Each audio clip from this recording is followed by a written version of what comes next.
2016 marked the end of one of the strongest El Niño events ever recorded. It triggered unprecedented floods in South America.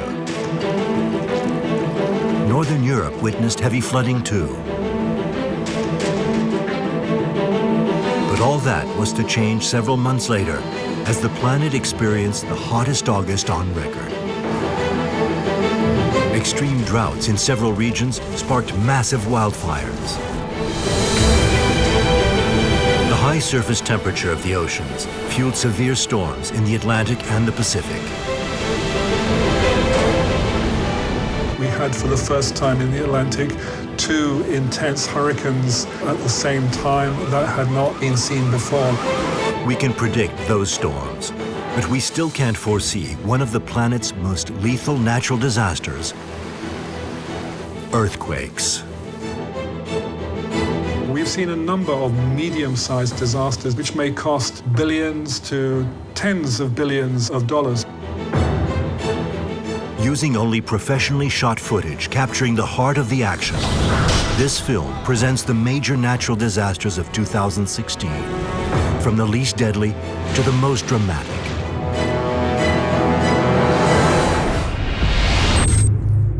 In the southern hemisphere, the climate provoked a catastrophe of unusual proportions in the capital city of Paraguay, Asunción, which lies on the banks of the Paraguay River. At the beginning of the year, torrential rainfall affected the river's catchment area in Paraguay and the surrounding countries. From late December, heavy rains, driven by a strong El Niño, increased river levels in Paraguay, Argentina, Uruguay, and Brazil. But what exactly is El Niño? The El Niño phenomenon, which owes its name to the period it normally arrives at, right around Christmas time, comes from the nickname of Jesus Christ in Spanish, El Niño. This recurring phenomenon begins when warm water in the western tropical Pacific Ocean shifts eastward along the equator towards the coast of South America. During an El Niño, the Pacific's warmest surface waters sit offshore of northwestern South America. The rising temperatures in the East Pacific move the rain from the east of the basin, so it creates rain anomalies and very rainy phenomena, with flooding on the east coast of South America.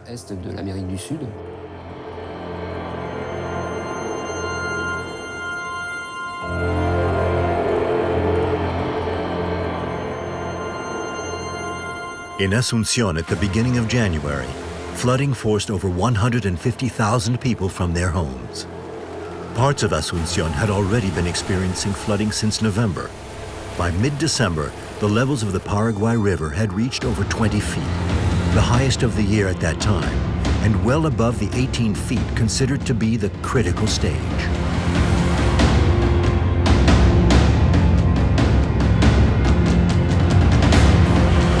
Many feared the worst. Thousands were evacuated from neighborhoods along the river as levels of the Paraguay rose to 26 feet on January 7th.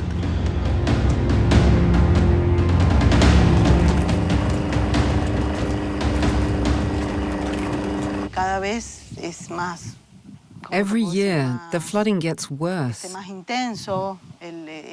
It's a place where the river keeps getting bigger and higher, and recently it's been out of control. In December, I couldn't get here. Today, I made the effort to come for my father. You see, it's not easy to get to. It's an area that's very prone to flooding. And it gets worse and worse with the rain coming from Brazil and Argentina. It's hard because we have to make a lot of sacrifices. People always think that this time will be the last time, but it keeps on happening. History repeats itself. People start rebuilding, and almost before they've finished, it starts again, and everything is washed away.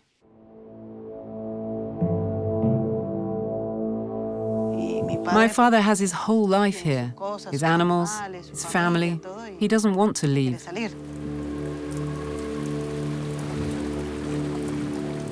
Around 6,000 families were affected in the first weeks of December. But when river levels jumped to over 23 feet, these numbers doubled. 13,000 families were hit by flooding, most of them from the poor Los Bañados area of the city, located close to the river. The government of Paraguay declared a state of emergency in Asunción and 7 other regions of the country similarly affected. El Niño events occur irregularly, roughly every 2 to 7 years, and last from 12 to 18 months, bringing with them risks of repeated flooding in vulnerable areas and the danger of outbreaks of cholera and malaria.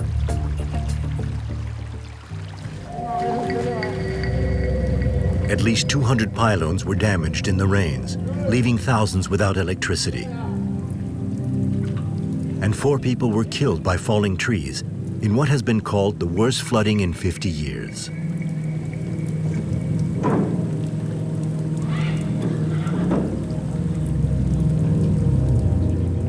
The government immediately made $3.5 million available to help those who had been affected.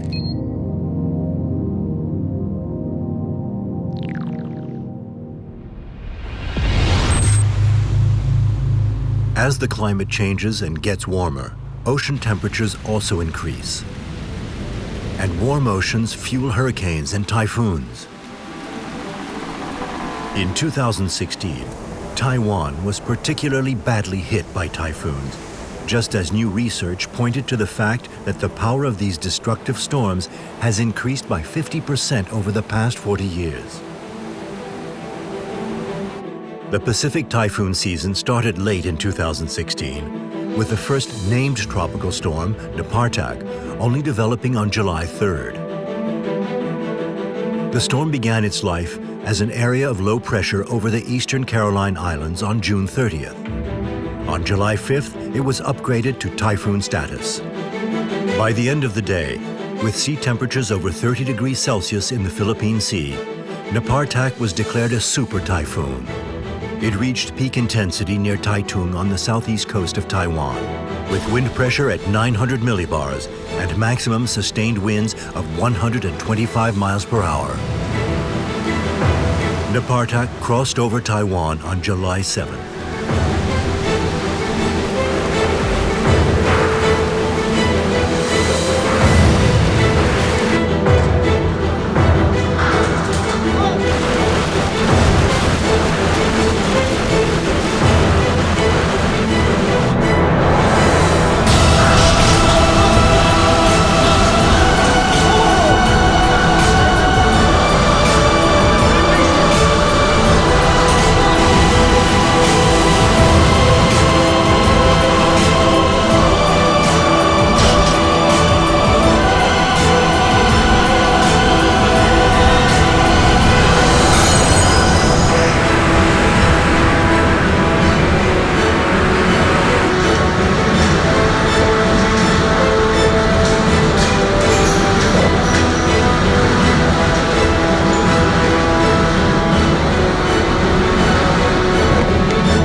Eastern side, it has big mountains, and not very many people live on the east. Almost all the activity, the economic activity, the big cities, almost all the people and the buildings are concentrated on the western side of the island, the lowland side of the island.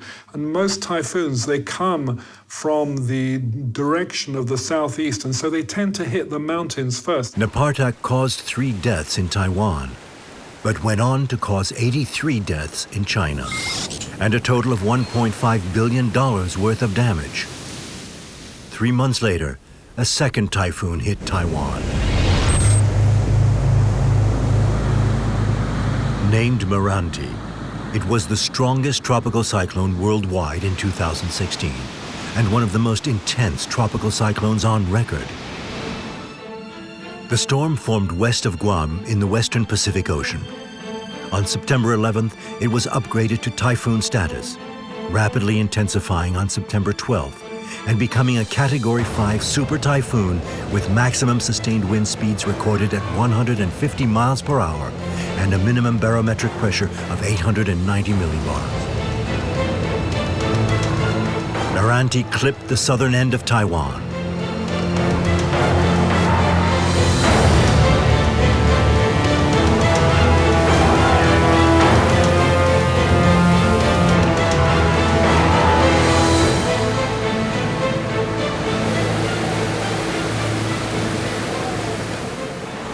Two people were killed, and over 700,000 homes lost water and electricity. The storm went on to destroy nearly 300 houses in the Philippines and kill some 30 people in flood-related events in China. On September 21st, again near Guam, a tropical depression formed, becoming Typhoon Meggy on September 23rd. The typhoon reached peak intensity as a Category 3 typhoon, this time over the island itself, making landfall at Hualien City on the Pacific east coast of Taiwan, with maximum sustained winds of 100 miles per hour and a barometric pressure of 940 millibars. Giant waves battered the coast as Meggy landed, leaving over 3 million households without power in the second worst blackout in the country's history.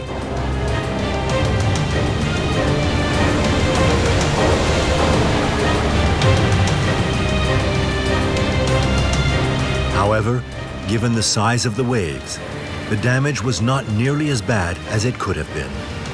The last of these typhoons brought quite high wind speeds, so wind speeds that in most countries would have been quite damaging to Taiwan, in particular to the main port at Kaohsiung in Taiwan. It brought very high winds, but it didn't do a very large amount of damage because the buildings in Taiwan are quite well built.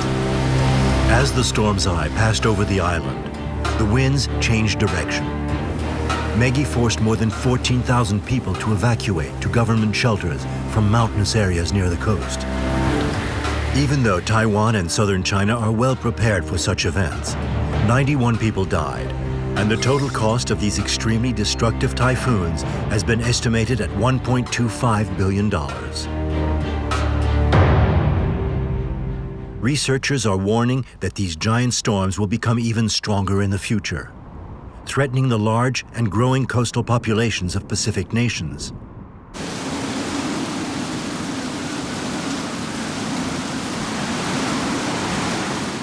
Other events are likely to become more devastating as a direct consequence of human population growth. 2016 illustrates the challenge of living on a tectonically active planet.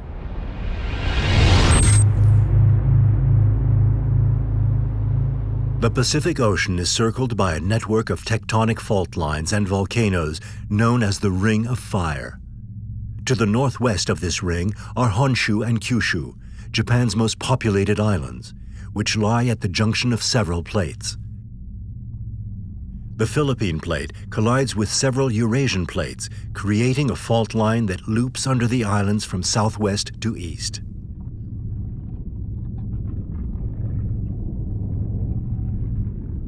At the extreme south of this zone, the Kumamoto district is built on layers of rock.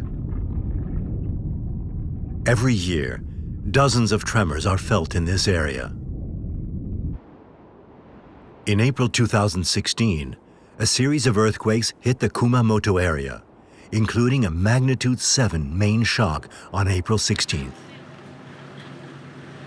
It was centered around 60 miles southeast of Sendai, close to the site of the devastating quake and tsunami that struck in March 2011.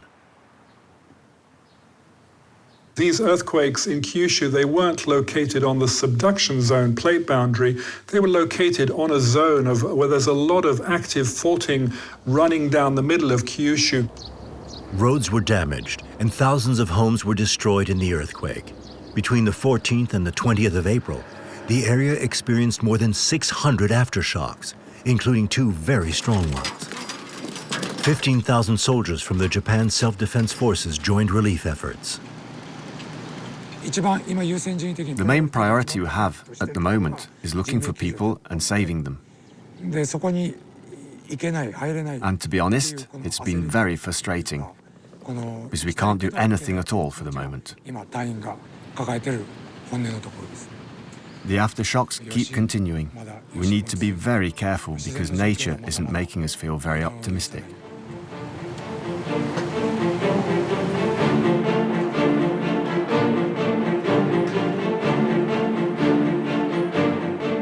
As well as destroying houses and buildings, the earthquakes triggered landslides across the Kyushu mountain range, leaving scars on the hillsides and forcing the collapse of the Great Aso Bridge into the Kurakawa River.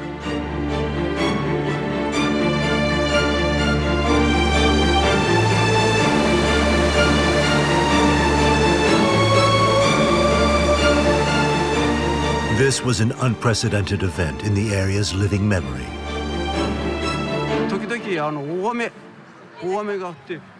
We already had several large landslides 5 years ago.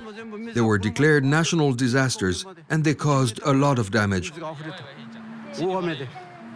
I'm not sure if these ones are bigger compared to the ones we had previously, but they are ongoing. And huge rocks that had never moved before have fallen this time. You can see on the mountain areas that the soil is red as a result of landslides.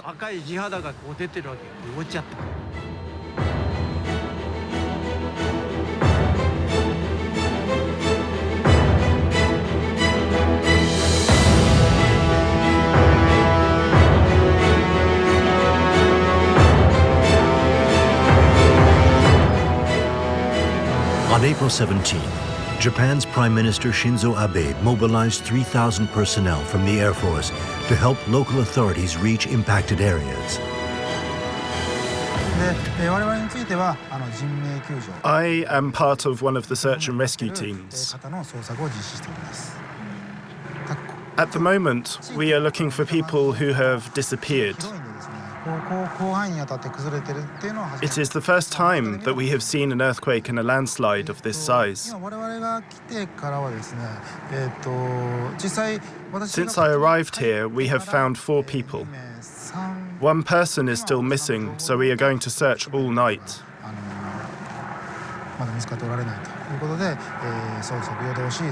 It is a natural occurrence, and nobody could see it coming. We have no warning. We don't know where the houses have been carried off. We are doing research based on assumptions.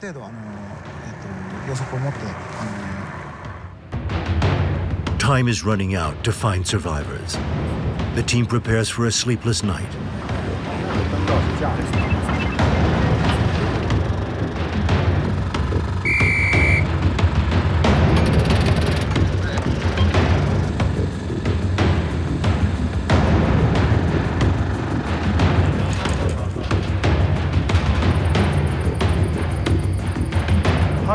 Three people in Yamaguchi.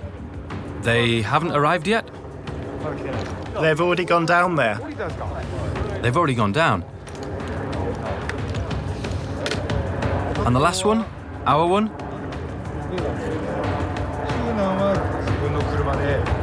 Okay, that's all. Now we'll go down. I'll lead the way. Are we on the list? 2 people? Yes. You can come with us.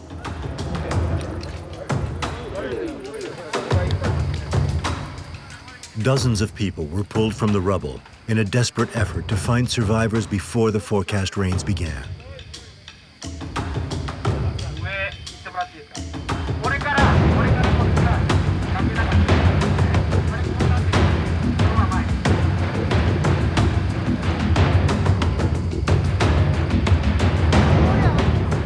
On April 18th, 24 people were found dead. 11 were still missing, and more than 91,000 had been evacuated. The number of people seeking shelter had risen to 180,000. As a result of the tremors, the entire city of Kumamoto was left without water.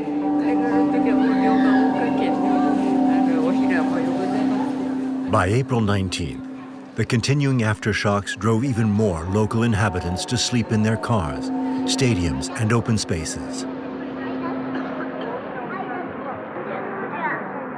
Government officials estimate that more than 1,000 buildings have been seriously damaged, with 90 completely destroyed.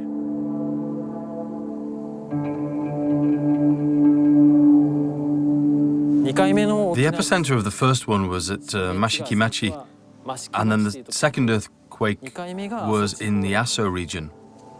When the second earthquake hit, the house collapsed. It happened at roughly 1:25 in the morning. It felt like my body was being thrown from one place to another over several feet.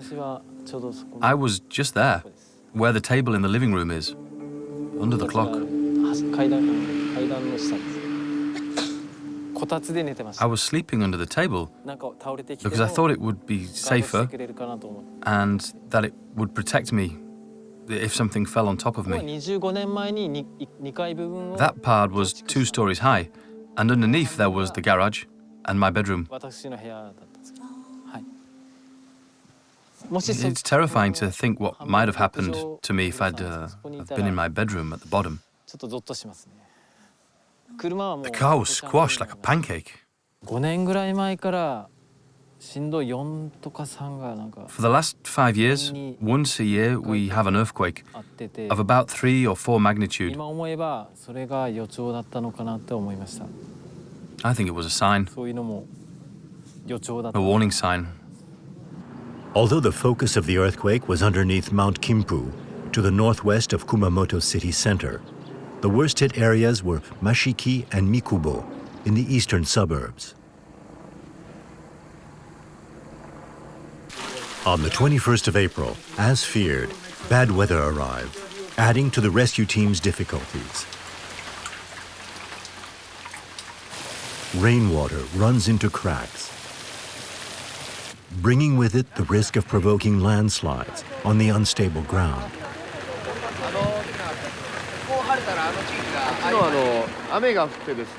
The cliff is slowly collapsing because of the rain. The inhabitants of the houses living below the cliff have all been ordered to evacuate the area. We are actually in the process of checking if everything has been taken care of.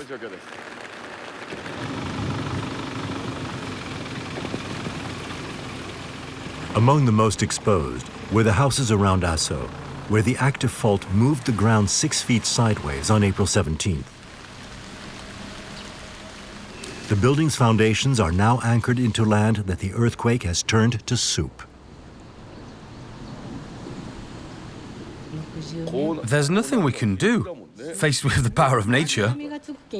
I comfort myself with the thought that there was nothing I could have done about it. There are only 2 of us in the house. We're thinking about living with other people now, even in temporary housing for a short period. All the houses here were destroyed the second day. The first day, the road started to worsen. 3 pine trees and an electrical pylon fell on my house. My legs tremble with fear.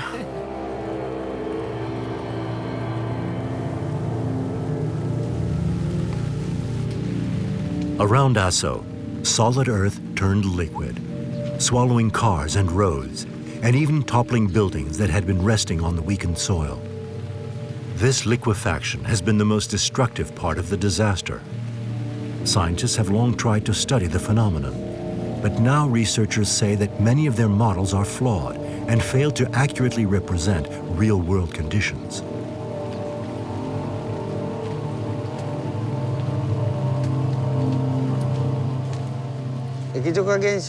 Liquefaction usually takes place in sandy soils. When the sand is mixed up during the tremor, the pressure means that the ground turns to liquid. That causes weaknesses in the ground, and the houses lean over, like that one behind us, because the ground can no longer support it. The ground here also has a particular geological feature, which is that it's covered with volcanic ash, which has built up on the sides of the mountain. Amidst the turmoil and confusion, a team of Japanese seismologists is taking measures in an effort to establish a 3D model of the area affected. They are trying to understand the region's tectonics and the forces in motion.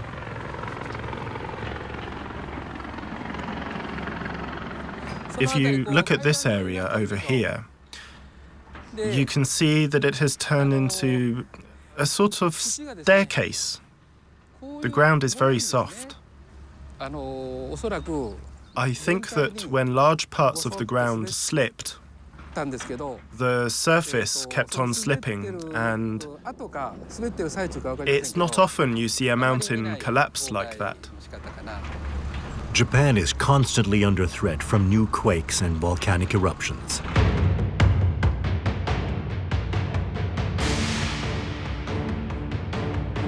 The whole country is under the continual scrutiny of seismologists and volcanologists. 20% of the world's earthquakes hit Japan each year, around 600 per year.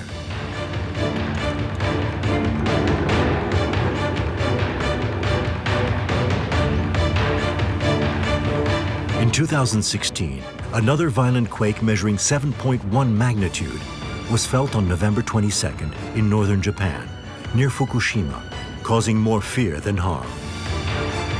Altogether, the Kumamoto and other Japanese earthquakes of 2016 killed 49 people and caused an estimated $7.5 billion of damage.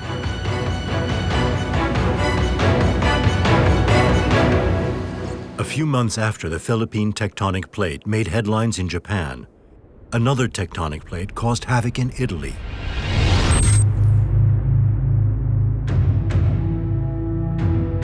The Mediterranean basin is crushed by the African continent, moving under the Eurasian plate, which generates complex subduction faults.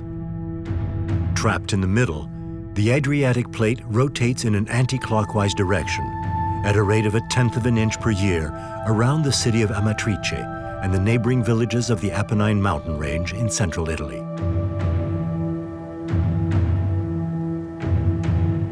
The isolated mountain villages are known for their olive oil, black truffles, and vineyards. At 3:30 a.m. on August 24th, a shallow but strong earthquake measuring 6.2 magnitude took the villages by surprise.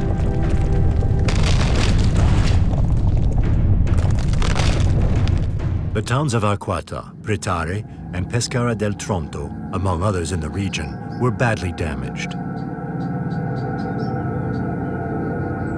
Local priest Francesco Armandi is the living memory of these villages.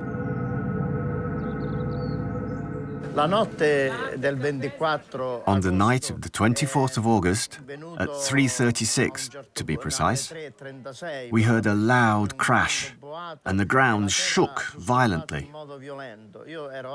I was in bed, but I was awake, and we had the impression that nature was trying to make my bed hit the ceiling. I waited until the end of the quake, and I got dressed quickly and went out. The streets were full of rubble, stones, and big rocks. The whole population was in the street.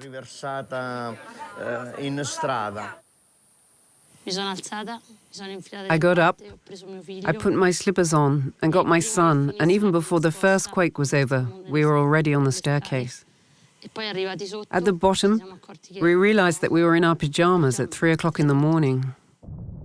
When the second tremor hit, we heard the Mount Vittori. It made a terrible noise. At that moment, everything crumbled. I said to myself, Mamma mia. Not only that, we were just in the car park next door when we heard a noise of stones from the summit of Vittor that were rolling down with the tremor from the earthquake.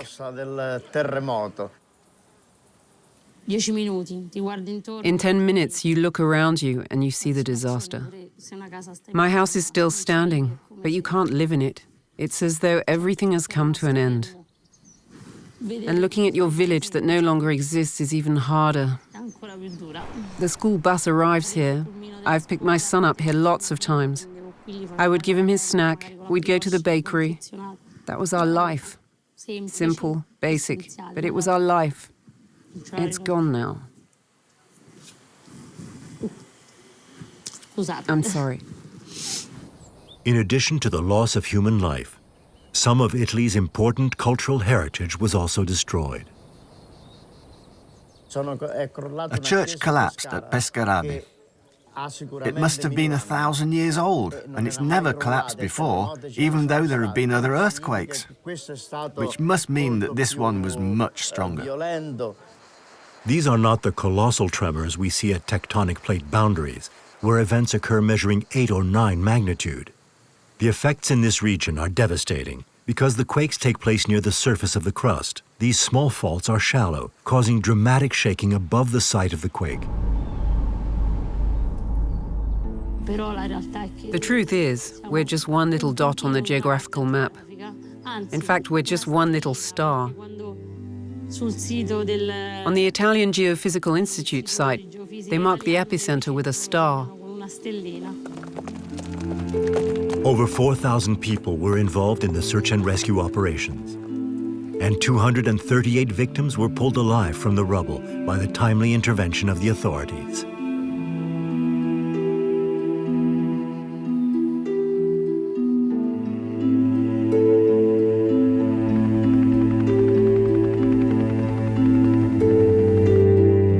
Earthquakes are like bullets in a game of Russian roulette. One can never be sure when and where they will unleash their destructive power.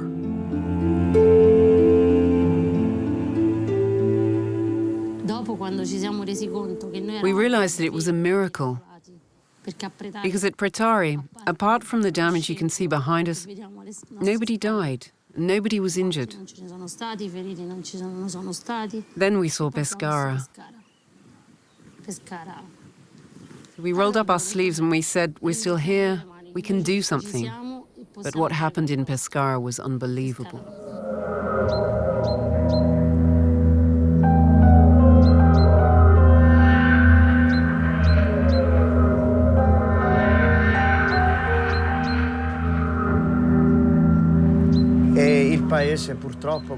Unfortunately, the village was completely destroyed. In fact, if you go, you will find just a pile of ruins. There are about 50 deaths. These were people I knew. I had married them, baptized their children. So I'm also shocked, because when 20, 30, 40 or 50 friends die, there is a lot of internal struggle and lasting pain. We will certainly have difficulty pulling ourselves together to start again.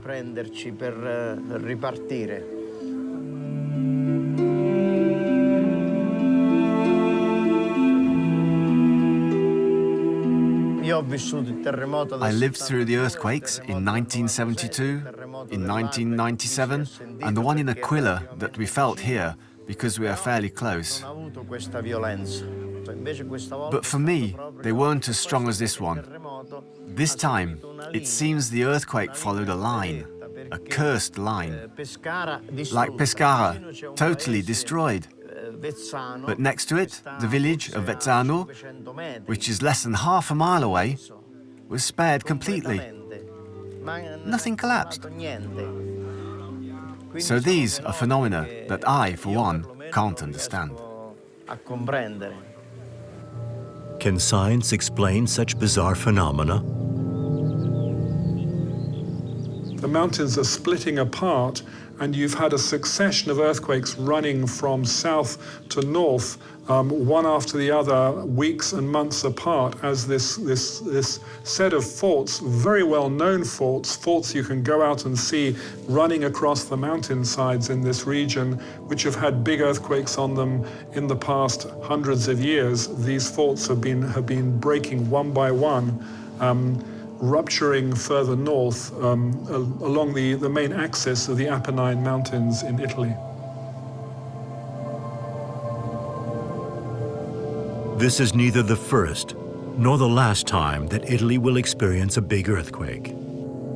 Between October 26th and November 3rd, a series of 10 shallow earthquakes ranging from 4.5 to 6.5 magnitude hit the area of Macerata.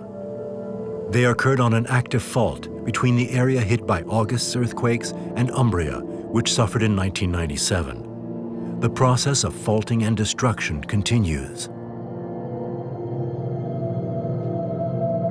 298 people lost their lives in the August earthquake. The total cost of destruction has been estimated at $2.6 billion.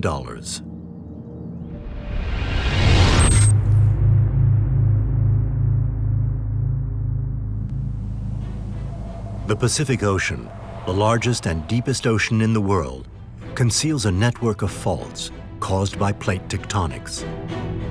Particularly in the west, where the immense Nazca Plate moves under the South American continent at a speed of more than 2 inches a year.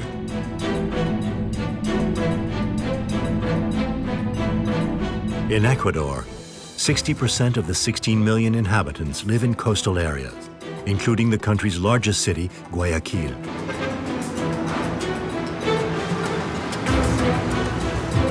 At 7 p.m. on April 16th, the earth rumbled and many cities lost power. It was only at daylight that the government realized the breadth of the destruction caused by this tremor. The earthquake took place in early evening, with the towns of Portoviejo, Pedernales, Manta, and Canoa among the worst affected. But the fact that the earthquake occurred at the end of the day, before people were sleeping, meant that there were fewer victims than there might have been. It was measured at 7.8 magnitude, the strongest earthquake to strike in 2016, and the largest earthquake to hit Ecuador since 1979. President Rafael Correa declared a state of emergency. 13,500 military personnel, police officers, and firemen were brought in to deal with the situation.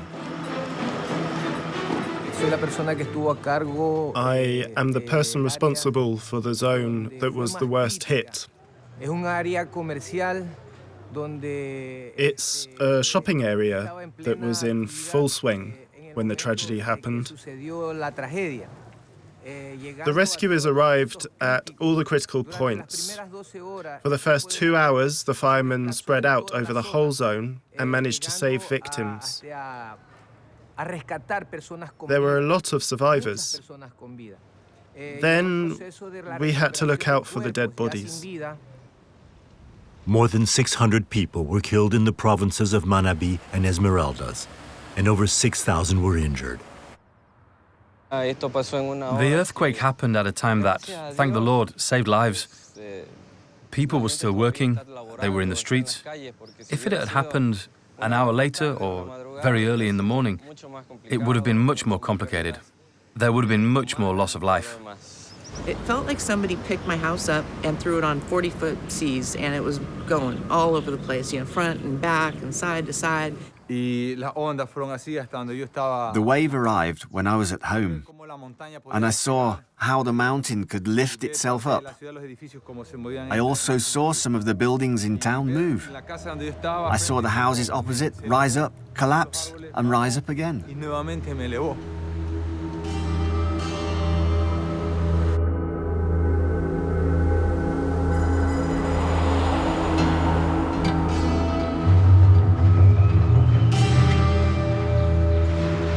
Pedernales sits right next to the plate junction. This town of 40,000 inhabitants was particularly badly hit. Many of the town's buildings were completely destroyed. Our house is made up of 5 floors. By the time the aftershocks had stopped, as you can see, it was a big house. 5 members of my family died in it. My sister, who is 17 years old, is still psychologically affected. She's really struggling because she saw the whole building collapse. And my mother saw the 6-story building behind me collapse. It all just fell at once. It was completely destroyed. Some 30,000 people were made homeless. Water, gas, and electricity were cut in many parts of the region, and hundreds of miles of roads were destroyed. Many people's livelihoods have been severely affected. The pain will always be there. Years of work, loss of hair, white hair. Everything is gone. Nothing is left. 20 years of my life. We started with a small property, a bit further away, over there. And then we moved and came here after many efforts and sacrifices. We were in debt for 18 years to pay for this construction. We just can't mess around with physics. The structure is twisted between the third and fourth floor.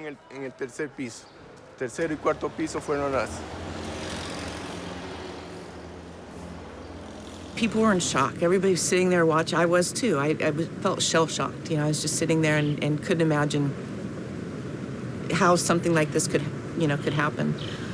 But in the weeks since, it feels like we've got help.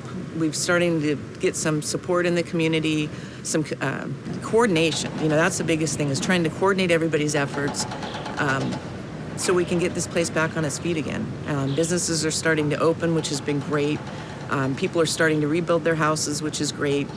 But we're trying to work with the local government to make sure the building standards are where they need to be so something like this doesn't happen again.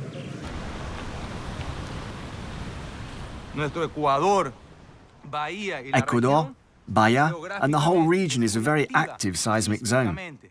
Throughout history, we've had seismic periods, and it's not over yet, and it's not going to change.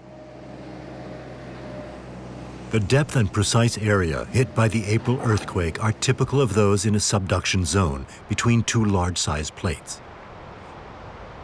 Such mechanisms produce the most intense earthquakes known, and where the earth has shaken, it will inevitably shake again, either nearby or at exactly the same spot.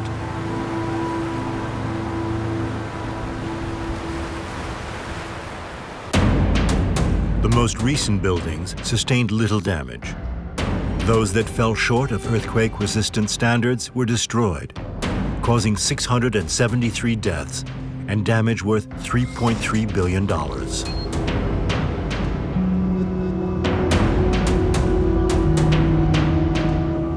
Low construction standards of poor countries have been responsible for many casualties on the other side of the American continent.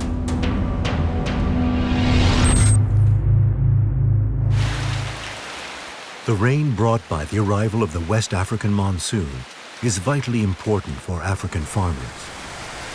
This monsoon also heralds the arrival of what are known as tropical waves, at the origin of many Atlantic tropical storms.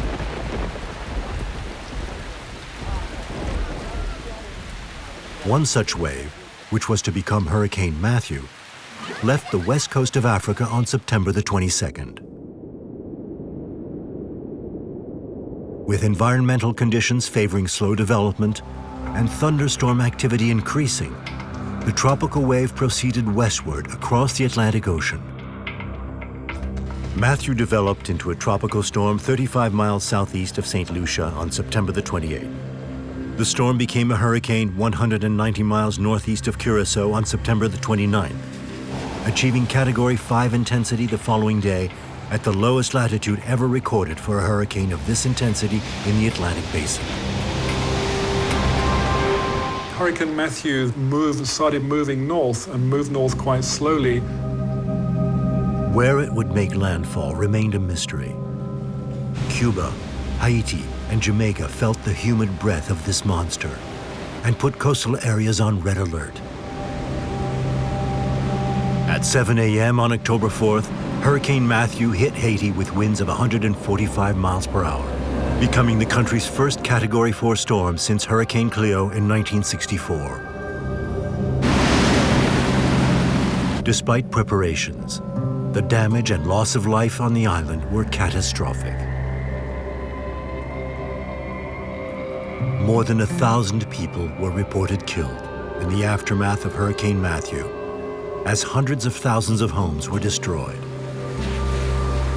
more than 1 million people were left in need of humanitarian aid, with damage estimated at nearly $2 billion. After ransacking Haiti, the hurricane headed towards Cuba. At 8 p.m. on October the 4th, Matthew made landfall near Huauco with winds of 140 miles per hour.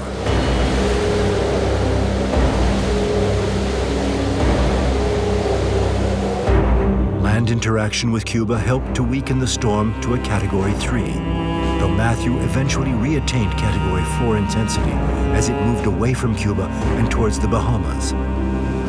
On the 5th of October, Matthew made its third landfall over Grand Bahama as a Category 4 cyclone. Preparations began in earnest across southeastern United States as Matthew approached, with several regions declaring a state of emergency for coastal areas. Widespread evacuations were ordered for large parts of the coast.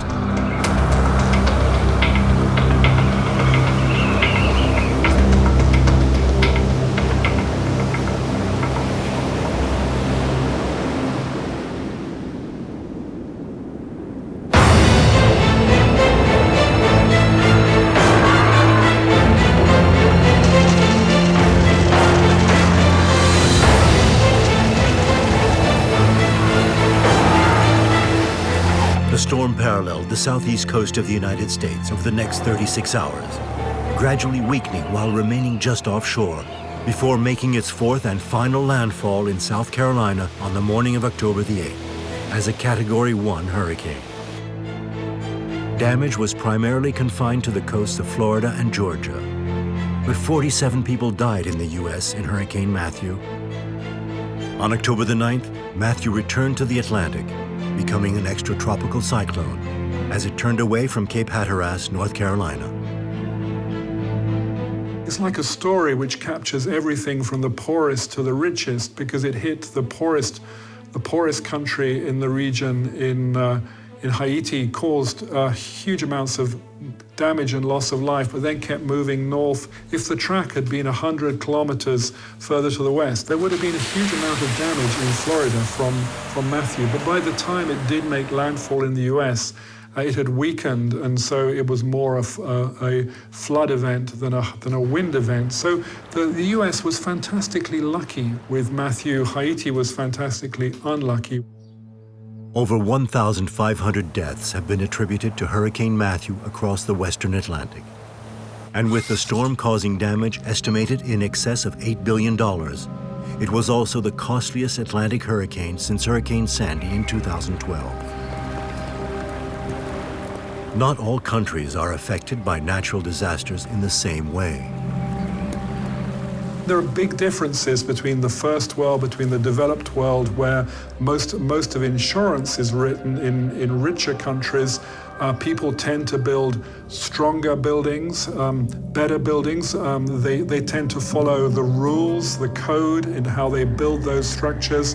If you're working in developing countries, you may tend to find a lot more risk that things are not built so strongly.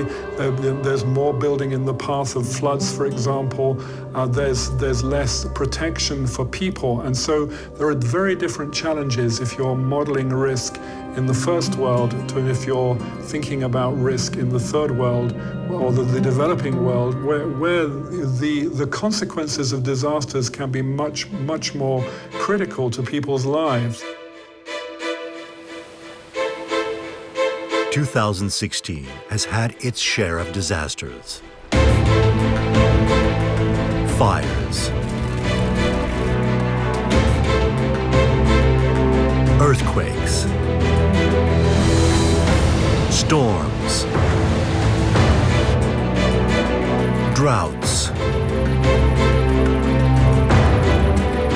flooding.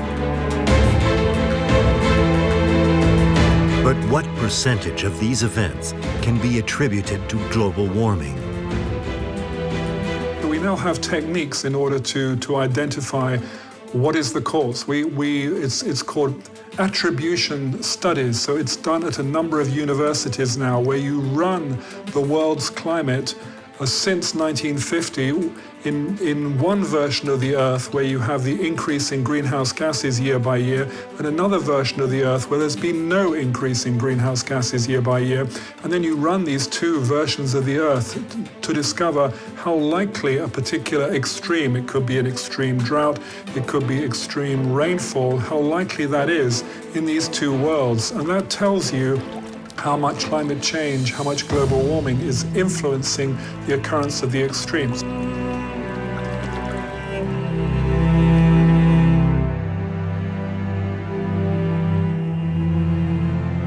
One thing we know for sure is that natural disasters hit the poor much harder than the rich.